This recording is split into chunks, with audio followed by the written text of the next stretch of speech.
Welcome to Ball Talk Deep, where we talk deep about ball. You got your host Andrade and Irwin back at it again. Drop a like and a sub before we get into it. It goes a long way. And today, we're talking about the Miami Heat of 2020 making it to the Andrade, NBA Finals. This is like the rare occurrence that I am hyped and happy that you are right. Cause shit, in the fourth quarter, I was shitting my damn pants. You know, with the way how the game was going, I was like, fuck, I'm right. It's gonna be Celtics in 7. Fuck.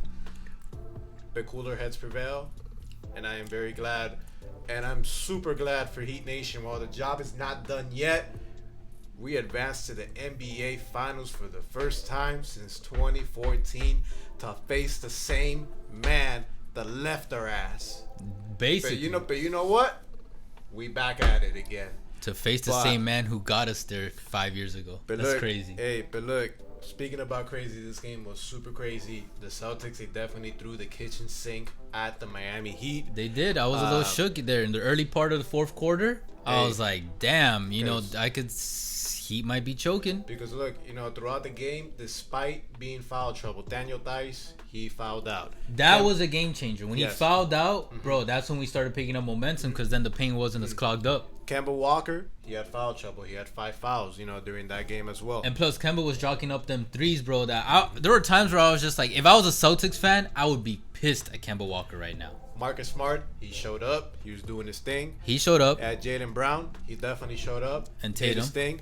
But speaking about showing up, the Heat showed that championship pedigree. That they dug down deep in the face of adversity, and I just saw it live myself. It looked like it wasn't looking good for the Heat. And if we were talking about this, Tyler Herro, he had that 3. Then Tyler Herro again. He went on that layup, and no, it was a mid range. It was a mid-range or something mid-range. And then all of a sudden, it's like a switch went off for the Heat. That ignited the fire under the Heat's ass. And in the middle of the fourth quarter, I believe it was like a 26-8 run to win win the conference finals. And bam, yo, I know Tyler Herro is my hero, but bam. Hey, picked it up. Yo, I'm gonna move you up forward to Tyler Herro. You're the head baby goat. Yeah, but Tyler exemplifies what the Heat needed to do to win this series, and that it was, like I mentioned in the other video, cool, calm, collected game and swagger that Tyler has. That's also what the Heat have. The reason I had the Heat in 6 was because you said you had the Celtics, because I'll give you that they are the more talented team. Technically they are on paper, guys. Like, we're from Miami, we get it, we're Heat fans, but we're not fucking blinded by bias. Like, we saw that the Celtics were a better team. But the reason that I chose the Heat, and I honestly thought they were going to win, was because Erik Spoelstra, experience, and that vet mentality. And I just think this Celtics squad was just, what I learned from the Toronto series is that they would crumble under pressure. And yes, they won that series, but in those last couple of fourth quarters, last minutes, they would crumble. And I was like, look, if that's how they do against this Toronto team, and that Toronto team is fierce and has plays with veracity, against this Heat team, I was like, as long as the Heat continue doing what they're doing during these playoffs, they're not going to trump the Heat. And then we saw, the best example was that last 8 minutes. The last 8 minutes of Game 6, Heat, Celtics Eastern Finals, it showed everything. I don't know how to, because I'm telling you, man, they had me shook. They had me a little shook. I was like, I even had to tweet like, yo, if the Heat don't close it out, they're going to be in trouble for Game 7. That was the only time this entire series where I was a little nervous. Hey. And then, like you said, Tyler Herro, he played that hero part. And Jimmy, man, I'm not going to rag on you. No, but he set the tone. He does set the tone. In the first half, he was aggressive. But Jimmy, we're going to need more of Jimmy buckets for the finals. And all right, we'll get to the finals a little later right now. Jimmy stepped up, in the first half. He was aggressive, and he helped set the tone, for the Heat. Yes. Which really helped out. Another thing as and well. Iggy too. Iggy. It shows you why we acquired him. Why Iggy is a champion. A finals MVP. A finals MVP. There's always that wild card in every, playoff series, especially once you get deeper and deeper in the playoff rounds. That wild card that you're gonna need. And Iggy, he stepped the fuck up. Yeah, and that's like more points that he scored, throughout the whole, season. Basically, and look, his presence on the floor in those last couple minutes, and the Heat clamping down on the Boston Celtics, in that fourth quarter is what deteriorated them, because at the end of the game, the Boston Celtics shot a measly 33% from 3-point, when the Heat shot 48% from 3-point. And the Boston made 44% field goals. But guys, don't let those stats fool you. The Boston Celtics played a good game. But for some reason, they imploded. Yes, like they were just jockeying up these unnecessary. If they just stayed cool, calm, they kept taking it at the basket. Shit, we might have ourselves a game 7 right now. They lost their shit because throughout the whole game, going up to the fourth quarter, the Heat, they were going to the zone, and the Celtics were executing. They were attacking that zone perfectly. Yeah. And a big game changer though too was when you brought Daniel Theis. Once he got fouled out, to me, I was like, okay, he can definitely close this out now, because he provides that big men. I get it. They don't have the same value that they once did in the NBA. But as we learned through the Celtics and just in general, Anthony Davis on the Lakers, think about that. Look how Harden and Rockets small ball played out. Big men are still valuable in the NBA. You want at least one or two good to great, at least solid big men on your team. You don't want a team with no big men. We got a promising big man. Not only an ordinary big man. We got a point center. A point center. And even fucking Calipari said it on the jump. He said Bam Adebayo is innovating the center position with that point center play and position. He showed it today. He had the whole repertoire. He scored 32 points. He rebounded more than 10 rebounds, and he did the playmaking part of the assist. Yes, the defense could have been better, for the Heat, but they clamped down when it mattered. And look, they got that W. One thing that those stats don't show is the intangibles, and one of the biggest intangibles that Adebayo has as a point center, and I think moving forward, more of the league is gonna pick this strategy up, is that Tyler would pick up fire, Butler would pick up fire. Duncan had a 3 at one point. He wasn't on fire, but look, you still got a shooter on the floor. When you got shooters on the floor, where do your opponent's defense go? They start focusing on these people. Once they started focusing on these people, Bam started taking it up down the half court. Yeah, that is, if you're a young NBA fan, that is not normal. That is far from normal. And when I saw that happening, I was like, oh shit. Even in today's NBA, the Heat and Bam is this is different. I'm different. Yeah, I'm different. I'm different. Like straight up. And then the fact that Bam now you got a center taking it down the floor. And guess what? The other team's center probably can't defend that well from going down the whole court when the point center is coming forward with the ball. So then that leaves the defense kind of confused, because now the point center can take it down and the guards and the shooters can fucking spread out in the half court and do their thing instead of having to bring down the ball. Like, think all that, and shout out Erik Spoelstra.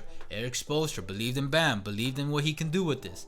And Erik Spoelstra, you get your flowers, bro. You are, I would say, the main reason we are in this finals. Look, you and Pat Riley. But look, man, like the great Kobe Bryant said, Mamba mentality. Oh, tell him. Not done yet. Nah, we need to add one more. You see this? We got one more. We gotta add one more, but we gotta go past a gentleman that helped us get 2 of these. Mr. LeBron. And we respect that gentleman. Anyone from Miami who doesn't respect LeBron, you're a hater. You're a fake fan. We appreciate LeBron for what he did. LeBron, we love you. Exactly. We're going to kick your ass, bro. Exactly. But it's all out of love. It's all out of love. We love you, LeBron, but we're going to whoop your ass. But taking the Heat, obviously the Miami Heat bias, aside, what do you think, of the Heat versus Lakers? Do you see... Okay, wait. I want to say, before we get into it right now, because we only got a few minutes. We're not going to make this too long for you guys. We got you. Oh, yeah, but I do want to say the Celtics fan. I said this the same with Denver. This Eastern Finals for the Celtics is so valuable. This Eastern Finals is way more valuable in experience and what they are going to take away than the previous one from 2 years ago when they were playing without Kyrie. That was more of like a fluke, and yeah, they got a little experience, but this one was where you actually got Tatum being the star. Yeah. They have a little more chemistry, and Kemba. now they had that implosion after game 2, and they learned from it. They've been with Brad longer. Brown had a more prominent role. Yes, Brown. They're figuring their shit out more, and this postseason they really figured shit out. And you know what? With Kemba Walker as well, this is like the furthest they've gone to the playoffs. So now he has a better idea. He's got a much better taste than what he ever had when he was with the Hornets. Yeah. Of what, playoff basketball is all about. Facts. And that's the first time he makes the Eastern Conference Finals. Exactly. That's the first time he gets this deep into the playoffs. You know what? This is a young squad. Most of these guys are all in their primes. And most are below 25. And you know what? Danny Ainge, with the assets that he has accumulated. Couple moves he makes. Yep. They can definitely make. And Brad Stevens is gonna be in the film, bro. I don't think the Celtics are gonna take this summer off. I mean, summer's done already, but they're not gonna take this off season off. Really, I'm pretty. Don't be surprised if we see the Celtics back in the Eastern Conference Finals in 2021, and maybe possibly making it to the finals. Because if it is versus the Nets, that's where they'll have the experience and the chemistry. Because guess what? The Nets aren't gonna have that chemistry.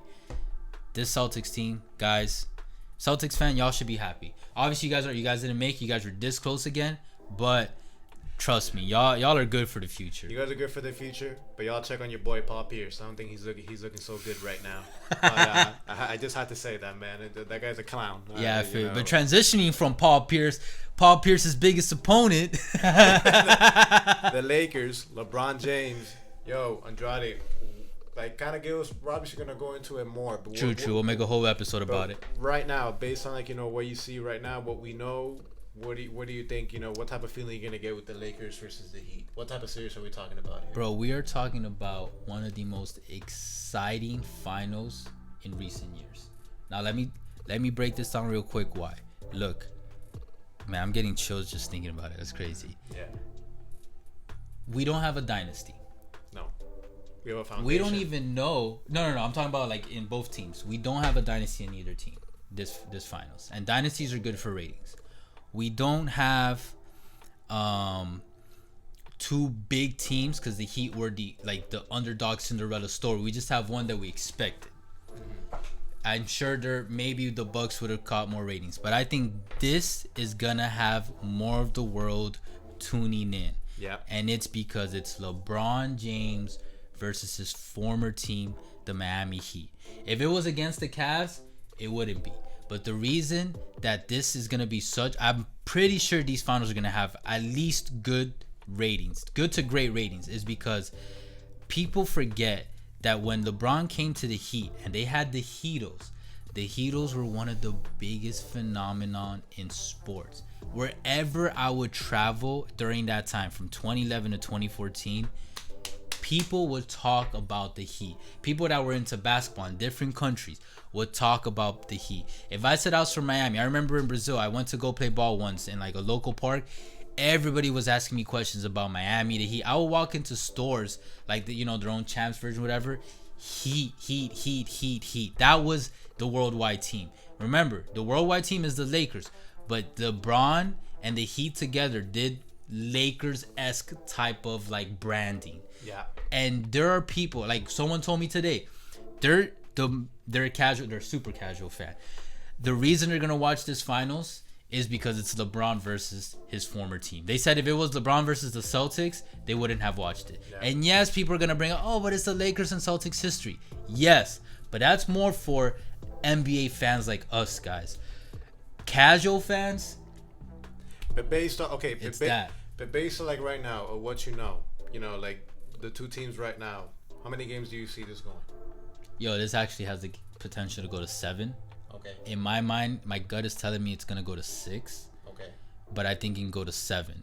And what have I been saying about this potential matchup? Because I've been saying Lakers Heat before we even started the conference, when the conference finals started for both teams. Andrade has been saying this since the conference finals, even hinting, towards the second round. If Miami's able to make it, it's already a reality.